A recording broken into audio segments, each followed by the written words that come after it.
Madame la présidente, monsieur le ministre, chers collègues, comme beaucoup de personnes de ma génération, je peux me rappeler du temps où le dérèglement climatique était avant tout un sujet porté par les scientifiques.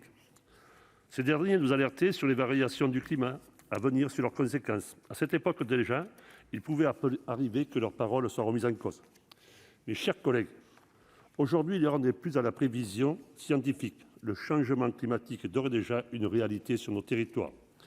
Cette réalité, elle nous impacte aujourd'hui. Elle nous impactera encore plus fortement demain.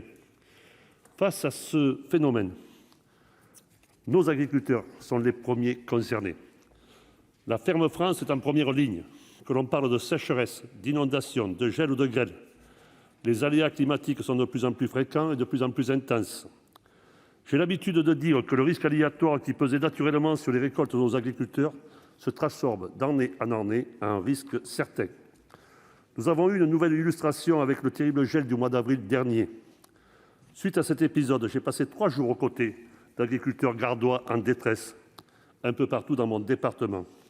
Je ne peux, monsieur le ministre, d'être d'accord avec vous lorsque vous qualifiez cet événement de la plus grande catastrophe agroéconomique de ce début du siècle. Malheureusement, ces catastrophes agricoles, il y a aussi derrière des catastrophes humaines. Monsieur le ministre, dans le cadre des traditionnelles questions au gouvernement qui ont suivi, je vous interrogeais au nom du groupe socialiste au sujet de l'assurance récolte. Dans ma question, je revenais sur 3 points qui nous semblent aujourd'hui particulièrement importants.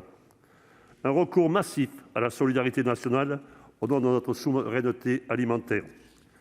Une application maximale du règlement Omnibus pour une assurance plus attractive.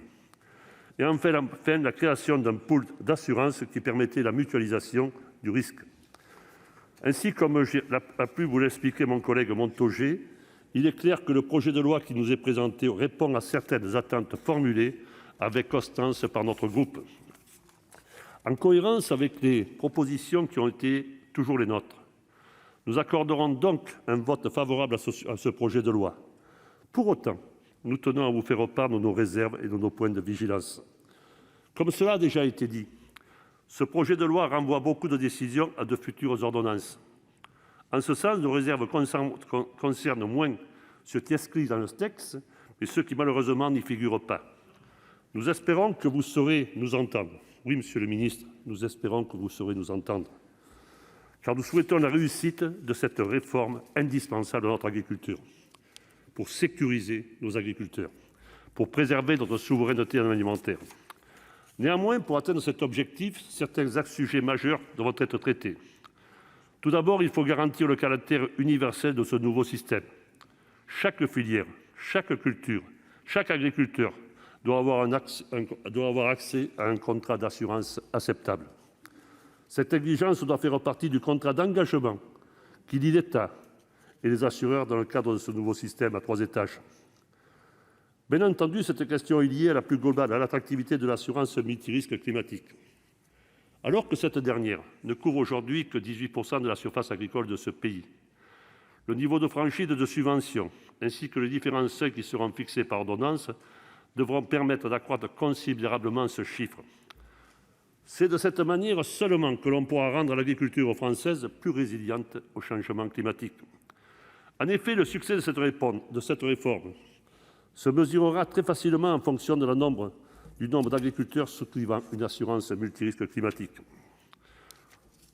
En parallèle, plus le nombre d'assurés sera important, plus le risque sera dilué dans les places, plus le recours à la solidarité nationale et à la PAC sera massif. Les conditions incitatives qui permettront le dispositif devront être garanties sur le long terme. Les conditions incitatives qui permettront de lancer ce dispositif, monsieur le ministre, devront être faites sur le long terme. Il s'agit d'éviter toute nouvelle désillusion à nos agriculteurs et d'être en cohérence avec l'objectif affiché. Sécuriser la ferme France, la sécuriser bien sûr, mais sur le long terme. Enfin, monsieur le ministre, quelle que soit leur culture, quelle que soit leur implantation géographique, les agriculteurs sont tous confrontés à une même problématique, la référence olympique.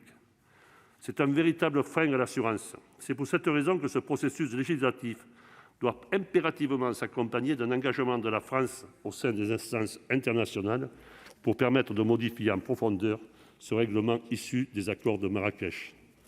Monsieur le ministre, dans mon département, Sur les 5 dernières années, la quasi-totalité des agriculteurs de mon département a connu 3 sinistres. Aujourd'hui, ce rendement olympique est une vraie problématique. La présidence du Conseil de l'Europe doit nous permettre de porter avec force ce sujet au sein de l'Organisation mondiale du commerce. Nous devons à tout prix saisir cette opportunité. Merci.